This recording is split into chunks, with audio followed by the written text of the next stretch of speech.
So let us continue this series of life skills.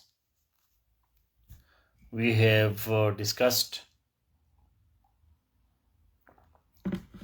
previously two sets of life skills: communication skills and critical thinking, and also time management. So today we are discussing the set of four more life skills, and these four life skills are stress management, decision making, problem solving, and creativity. So these are life skills. Life skills means that these skills are required to have a fulfilling life, a happy life, a successful life. We need these four tools so that we are successful, we are happy, and everything is all right. Now, stress management is a skill. It means that you can learn it. Skill means that you can learn it. Whenever something is skill, so you can learn it and you can practice it. This is the famous discussion between nature versus nurture. Nature versus nurture. So please write a comment, and write nature versus nurture.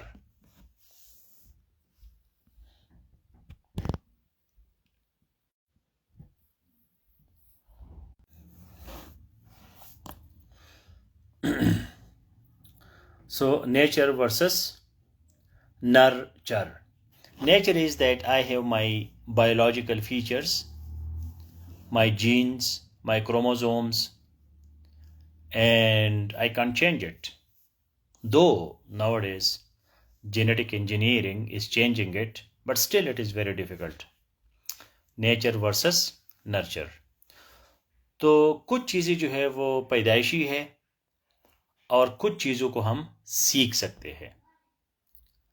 So this is nature versus nurture.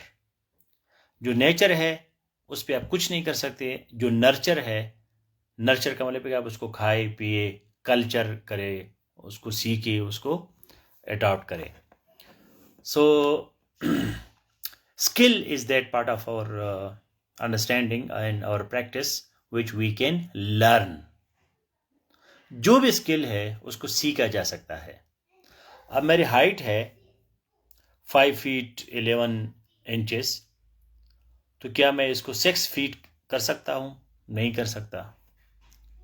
There are some exercises but very difficult to increase your height. आपका जो नाक का size है, जो आपका कान है, जो आपका स्किन कलर है, so are these things come from the nature. लेकिन कुछ चीज़ें हैं जिसको हम कर सकते हैं. दैट इज नर्चर और that is culture, that is education, and there are so many other things. There are some natural changes also, natural selection, mutation, and aberration, all these things, yes, but that is again a natural process. Human beings can do it, scientists can do it, but it is not as easy as learning driving. मसलन एक बंदे को driving नहीं आती तो वो बहुत जल्दी ड्राइविंग सीख सकता है, या एक बंदे को राइटिंग नहीं आता तो वो राइटिंग सीख सकता है. ये कोई इम्पॉसिबल काम नहीं है. सो लाइफ स्किल्स आर दो skills which are required for having fulfilling, happy and successful life. So number one is stress management. Now stress is natural, stress is normal, stress is everywhere, stress is with everyone. कोई भी ऐसा बंदा नहीं है जिसको stress नहीं होता, हर किसी को होता है. So you are not unique, you are not the only one having stress. तो ये बात बंदे को थोड़ा सा इजी करता है कि यार सिर्फ मैं स्ट्रेस नहीं ले रहा, ये एक आम चीज है, हर बंदा स्ट्रेस लेता है. So this is point number 1. Point number 2 is that there are two types of stress: positive stress and negative stress. Positive stress and negative stress.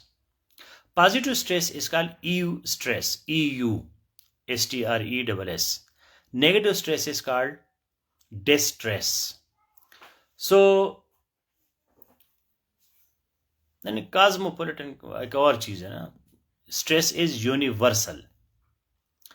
Cosmopolitan is used for people, not for things. The people who believe in the cosmos, the universe, as a one city. So cosmo means universe, politan means city. It is a philosophical concept that when the people do not believe in nation states and they believe in a universal state. So we have positive stress and negative stress, eustress and distress.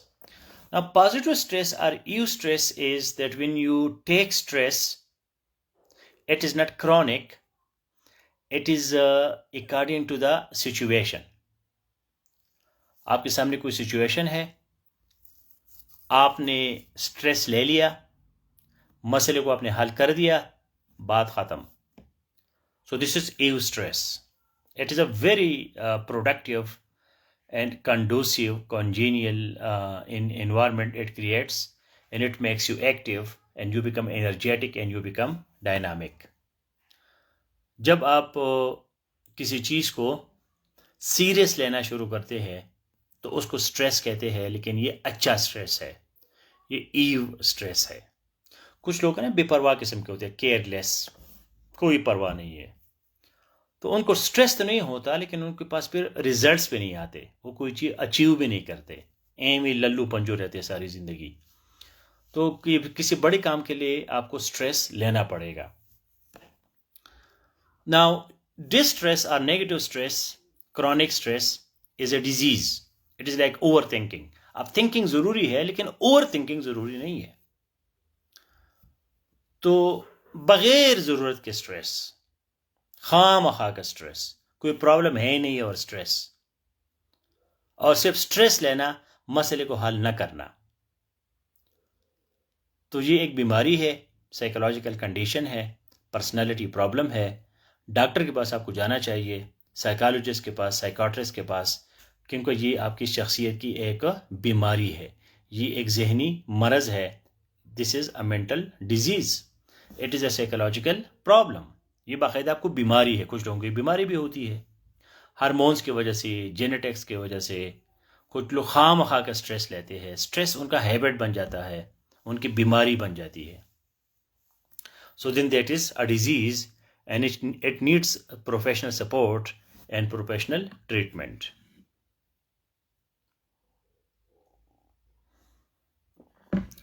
Acute and chronic stress, that is another division of stress. Chronic stress ये है कि बंदा हर वक्त stress में रहता है, बस हर वक्त उसका मुंह जो है ना बुझा हुआ होता है, हर वक्त उसके माथे पे जो है ना शिकन होता है, हर वक्त एंग्री होता है, तो वो क्रॉनिक स्ट्रेस है. एक्यूट ये है कि शार्प स्ट्रेस, एकदम से बंदा गुस्सा होना, एकदम से जो है ना शोला आग बन जाना और अपने हवास खो जाना. एक्यूट मीन शार्प, तेज. तो ये तेज किस्म का स्ट्रेस होता है. तो ये हमारे जो हार्मोन्स है, जो स्टेरॉइड्स है, जो कॉर्टिसोल लेवल है बॉडी में, जो बायोकेमिस्ट्री है, जो हमारे इम्यून सिस्टम है, फिजियोलॉजी है, मॉर्फोलॉजी है, ब्लड स्ट्रीम जो है, हमारा ब्लड सर्कुलेशन सिस्टम जो है, इन सब में ये स्ट्रेस जो है उसका एक बड़ा इंपॉर्टेंट फैक्टर है. स्ट्रेस जो है ये कैंसर का भी कॉज है. अगर आप बहुत ज़्यादा स्ट्रेस लेते हैं तो आपको हार्ट अटैक हो सकता है, कैंसर हो सकता है, आपके गुर्दे फेल हो सकते हैं, आपको रात को नींद नहीं आएगी, आपका मैदा काम नहीं करेगा, हाजिमा ख़राब होगा. तो बड़े प्रॉब्लम स्ट्रेस से बन सकते हैं. अगर ये क्रॉनिक स्ट्रेस हो, एक्यूट स्ट्रेस हो, या ये डिस्ट्रेस हो, ये आपकी बीमारी हो, तो ये बड़ी ख़तरनाक बात है. बाकी किसी चीज़ के लिए वरी होना और उसको करना जो है, that then we go, this takes us to the next problem, and that is problem solving and time management. अगर आप टाइम मैनेज करते हैं, प्रॉब्लम सॉल्व करते हैं, so then you will be not taking stress. मसलन आपको कोई गाड़ी आती है 9 बजे, ठीक है, और आप 8:45 जाग जाते हैं, आपके पास 15 मिनट है बिस्तर से उठना, वॉशरूम जाना, कपड़े चेंज करना, दौड़ना, गाड़ी में बैठना, तो दिस इज ऑटोमेटिकली स्ट्रेसफुल. अब वही काम जो है आपके पास आधा घंटा है या 1 घंटा है, आप 8 बजे उठ जाते हैं, 9 बजे आपकी गाड़ी आ रही है, तो 8 से 9 बजे आपके पास पूरा घंटा है, तो वही काम आप बगैर स्ट्रेस के कर सकते हैं, क्योंकि आपने अपना टाइम जो है वो मैनेज किया. अब आराम से उठे, आपने टूथपेस्ट किया, नाश्ता किया, कपड़े चेंज किए, आराम से बाहर गए, गाड़ी में बैठ गए, चले गए. तो टाइम आपके पास ज़्यादा है, पैसा आपके पास ज़्यादा है, सेहत आपका ठीक है, जल्दी आपको नहीं है, झूठ आप नहीं बोलते, आप ट्रुथफुल इंसान है, तो आपको पीस ऑफ माइंड है, आप हर काम ऑर्गेनाइज डिसिप्लिन से करते हैं, तो फिर आपको स्ट्रेस क्यों होगा? अब एक एग्जाम है जिसको आप 12 महीने तैयारी करते हैं, लेकिन आप 12 महीने नहीं पढ़ते, एग्जाम के आखिरी महीने पढ़ते हैं, तो ये तो स्ट्रेसफुल होगा ना कि आप 12 महीनों का काम 1 महीने में कर रहे हैं. जिस तरह की 1 घंटे का काम आप 5 मिनट में करते हैं, तो स्ट्रेस तो होगा. अगर वो काम आप डेली रिस्पॉन्सिबिलिटी के साथ अभी से शुरू करें, तो फिर आपका स्ट्रेस लेवल जो है वो कम होगा.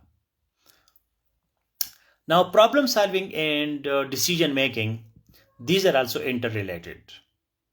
And when we define critical thinking, so at the end comes both. Critical thinking is objective analysis, evaluation, and problem solving or decision making. Please write it, this definition of critical thinking. Critical thinking is objective analysis, comma, evaluation and problem solving or decision making. तो decision making, problem solving में जो चीज़ involve है वो है critical thinking. Another name of critical thinking is planning, कि आप planning करते हैं. अब प्लानिंग क्यों करते हैं? क्योंकि कोई प्रॉब्लम है या आपने कोई डिसीजन लेना है.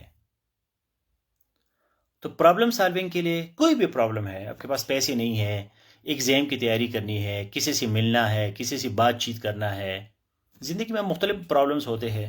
Human being is problem solving animal. Life without problem is boring life. बगैर प्रॉब्लम की जिंदगी बड़ी बोरिंग होती है. So daily you should have some challenges, you should have some difficult situations, you should be out of your comfort zone.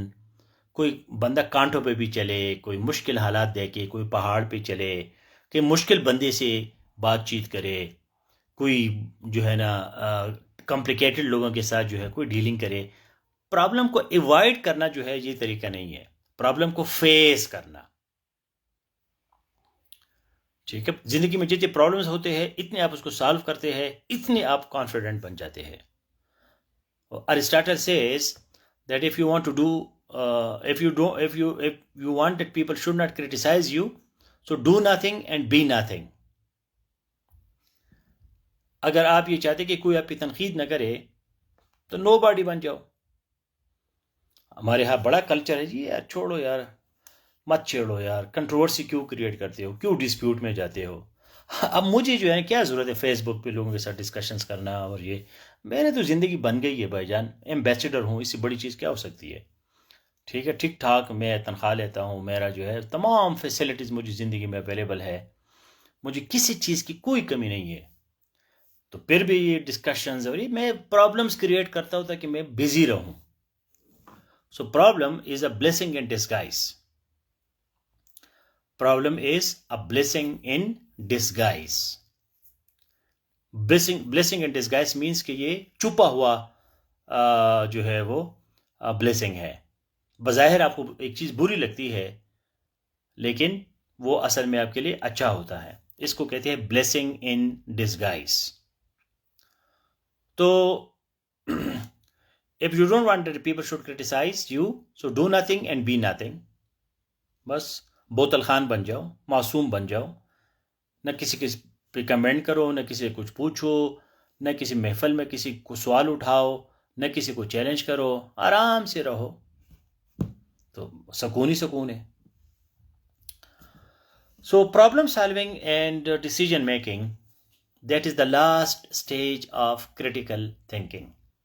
So it means that critical thinking is the solution to problem solving and decision making. जब आप critical thinker होते हैं तो फिर आप मसाइल हल भी करते हैं और आप फैसले भी लेते हैं. अब कुछ लोग की जिंदगी में फैसले का होता ही नहीं है, उनके सिग्नेचर में कोई दम ही नहीं है कि वो दस्तखत करे, कोई डिसीजन करे, कोई यस करे, कोई नो करे. वो डिसीजन करते नहीं है, वो है ही नहीं, कोई उनकी अहमियत ही नहीं है, नो बॉडी है. उनसे न कोई पूछता है और न ये किसी से पूछता है. बस एक स्टोन जो है, पत्थर, एक बेंच पड़ी हुई है, ऑक्सीजन जो है ले रही है, कार्बन डाइऑक्साइड खारिज कर रही है, कोई उसका रोल दुनिया में नहीं है. तो वो क्या डिसीजन करेगा? डिसीजन है ही नहीं तो क्या करेगा? So by definition, decision is to choose the best one and to have options. Decision आप तब ले सकते हैं जब आपके पास ऑप्शंस होते हैं. ABC होता है तो ABC में आपने A सेलेक्ट करना है, B करना है, C करना है. जो आपको बेस्ट लगता है, जो आपके लिए ज़्यादा मुफीद है, तो फिर बंदा उसमें से लेते. लेकिन आपके पास ABC तो हो ना, खला तो ना हो, ABC ही नहीं है, तो आप क्या फैसला लोगे? मैं जब यूनिवर्सिटी से फारिग हो गया तो मैंने 50 जगहों पे अप्लाई किया था, 50 पोस्टों को, और 50 के 50 मेरे हो गए थे. तो मेरे पास एक बहुत बड़ी लिस्ट थी, 1 2 3 4 5 6 7 30 35 40 45 50, एक बड़ी लिस्ट. ये करो तो ये करो, ये वो प्रोज एंड कॉन्स इसको कहते हैं. Arguments in the favour, arguments in the disfavour. तो बंदा जो है बड़ा फिर मसरूफ पे रहता है, अपने आप को बड़ी चीज़ भी समझता है कि देखो मेरे पास 50 अपॉर्चुनिटीज़ है और मैंने इसमें से एक सेलेक्ट करना है. तो problem decision making needs options and then you go for the best. You do the measurement, you do your critical thinking, you evaluate, you see which one is the best for you. अगर आपके पास कोई choice ही नहीं है, कोई option ही नहीं है, तो फिर आप डिसीजन मेकिंग क्या करोगे? Problem solving also needs critical thinking. What is the problem? Identify the problem, define the problem, do brainstorming, discuss every dimension of the problem, go into details of the problem, discuss the possible solutions, and then go for the best solution. So that is problem solving. Now to create options, you need creativity, the last skill of today. आज का जो आखिरी skill है वो क्या है? Creativity. Creativity is not only out of the box thinking, but it is also creating more opportunities and contributing in a more productive, meaningful way to do something unique, different, and do it for the first time. मेरा creativity का definition ये है कि whatever is not available in Google, जो चीज़ पहले से Google में नहीं है, मेरे ज़हन में एक आइडिया आ गया कि यार ये नौजवान लोग जो है ये इल्म से डरते हैं, नॉलेज हासिल नहीं करते, कह रहे जी फ़िलासफ़ी पढ़ेंगे हमारा अक़ीदा ख़राब हो जाएगा, हमें रात को नींद नहीं आएगी, खुदा है खुदा नहीं है, पता नहीं किधर है क्या है. तो छोड़ो इन चीज़ों को, बस खाना पियो, कढ़ाई खाओ, कबाब खाओ, सो जाओ, मज़े करो, सेक्स करो, क्या ज़रूरत है फजूल चक्करों में पढ़ने का. तो मेरे जहन में एक टर्म आ गया, नॉलेज थेरेपी. तो मैंने फ़ौरन गूगल किया कि यार ये इस तरह कोई टर्म है गूगल में, नॉलेज थेरेपी. नहीं था. फिर मैंने थोड़ा बहुत इस पर लिखा कि भाई नॉलेज जो है ये प्रोडक्टिव है, ये काउंटर प्रोडक्टिव नहीं है, ये पॉजिटिव चीज़ है, ये नेगेटिव चीज़ नहीं है. इग्नोरेंस जो है वो ignorance of bad things is blessing, not good things. अगर आपको बुरी चीज़ों का नहीं पता तो ये तो अच्छी बात है, लेकिन अच्छी चीज़ों का पता रखना ज़रूरी है। Discussion, logic, question answer, critical thinking, ये आपको खुश करेगा, ये आपका इलाज करेगा, ये उल्टा आपको मरीज नहीं बनाएगा। तो ये एक नई थियरी मैंने दे दी। मैंने फिर एक एग्जिस्टेंशियलिज्म को देखा, फिलासफी को। मैंने कहा ये बड़ी ज़बरदस्त फिलासफी है, इंसान को बहुत फ्रीडम देता है, बहुत कॉन्फिडेंस देता है कि इंसान अपनी ज़िंदगी खुद बना सकता है, किसी पे ये ब्लेम नहीं करेगा। मैंने कहा यार ये तो बड़ी प्यारी चीज़ है, ज़िंदगी का मकसद नहीं है और एग्जिस्टेंशलिज्म जो है आपको ज़िंदगी का मकसद देता है, तो ये तो एक बेहतरीन बीमारी का इलाज है। तो मैंने कहा यार मैं एग्जिस्टेंशियल थेरेपी सजेस्ट करूंगा दुनिया को। मैंने गूगल किया, गूगल में मैंने डाला एग्जिस्टेंशियल थेरेपी, उधर से आ गया ये 50 लिंक्स आ गए। इस पर पहले से काम हुआ है। अमेरिका में जो है वो एग्जिस्टेंशियल थेरेपी के क्लिनिक्स भी मौजूद है। फिर साइकोलॉजी का एक पूरा ब्रांच है एग्जिस्टेंशियल थेरेपी, जो एग्जिस्टेंशियलिज्म को यूज़ करके लोगों के जहनी अमराज का इलाज करते हैं। मैंने कहा ठीक है, ये तो पहले से मौजूद है, तो ठीक है मैं इसको समझूंगा। मेरी क्रिएटिविटी तो नहीं है, लेकिन फिर भी इसको समझना ज़रूरी है। अभी मेरे जहन में आ गया प्रैग्मेटिज्म फिलासफी है, तो भाई प्रैग्मेटिज्म के ज़रिए इलाज करना। तो मैंने देखा ये गूगल में नहीं है, मैंने कहा ये इस पर मैं काम करूंगा। So what ever is not available in Google, that is your creativity. नई चीज़, नई बात, यूनिक, डिफरेंट होना। और क्रिएटिविटी के लिए आपको डिफरेंट होना पड़ेगा, ठीक है ना। बंदे को किसी ने कहा जी नमाज पढ़ते हैं, तो उसने कहा जी मैं तो अभी काबा में नमाज पढ़ के आ रहा हूं। लोग हैरान हो गए कि यार ये क्या चीज़ है, ये क्या बात की इसने। तो आपको ऐसी कोई अचुंबी वाली बात करनी है ताकि वो आम रूटीन से, अगर आप भेड़ बकरियों की तरह लोगों की बातें करते हैं और कभी एक को अप्रिशिएट करते हैं, कभी दूसरे को करते हैं, अपने आप के पास कोई बात नहीं होती, so then that is not creativity. So these were my introductory words for creativity, problem solving, decision making, and stress management. I have given you detailed notes on these problems in this group. So please go through the notes, and if you have any question now or later, so you can ask me. I have one question. Can we say that problem is a gateway of new experiences of life that make us more happy in life? Yes.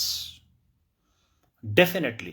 Problem is a blessing in disguise. Problem is a blessing. Adversity, the uses are sweeter. ठीक है, Shakespeare कहता है कि मुश्किल हालात, आपका इस्तेमाल जो है बहुत प्यारा है, बहुत मीठा है। बहुत से लोग चैलेंजेस है, आपने यूरोप वगैरह लोगों को देखा होगा, तो उनके पास सब कुछ आ गया, तो आप कभी पहाड़ों पे चढ़ते हैं, तो कभी शार्क के मुंह में जाते हैं, कभी अफ्रीका के जंगलों में चले जाते हैं, कभी जो है K2 पी जाते हैं। तो प्रॉब्लम्स अगर आपकी लाइफ में नहीं है तो प्रॉब्लम्स क्रिएट करो, प्रॉब्लम से भागो मत। प्रॉब्लम सॉल्विंग जो है वो आपको एक्सपीरियंस इंसान बनाएगा, आपकी जिंदगी में नए नए एक्सपीरियंसेस लाएगा। प्रॉब्लम का रोना धोना नहीं। याद रखिए कि प्रॉब्लम उस बंदे को आती है जिसमें कोई कैपेसिटी होती है उसको सॉल्व करने की।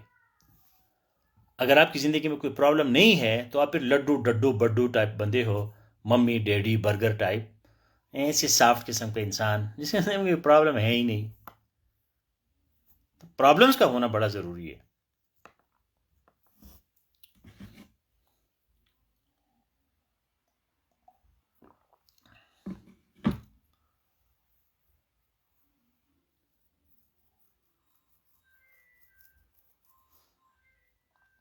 Now, definitely, creativity doesn't come from the sky. It doesn't fall from nowhere. आपके क्रिएटिविटी आप एम ही तो क्रिएट नहीं बनते। इसके लिए रीडिंग, राइटिंग, इवन स्लीपिंग, खूबसूरत जगहों पे जाना, दरिया के किनारे बैठना, दिमाग का इस्तेमाल करना। जो रेटी का फार्मूला है RETI, रैशनलिज्म, एम्पेरिसिज्म, ट्रांसेंडेंटलिज्म, इंट्यूशनिज्म, तो इसमें जो इंट्यूशनिज्म है या ट्रांसेंडेंटलिज्म है, ये क्रिएटिविटी को टच करते हैं।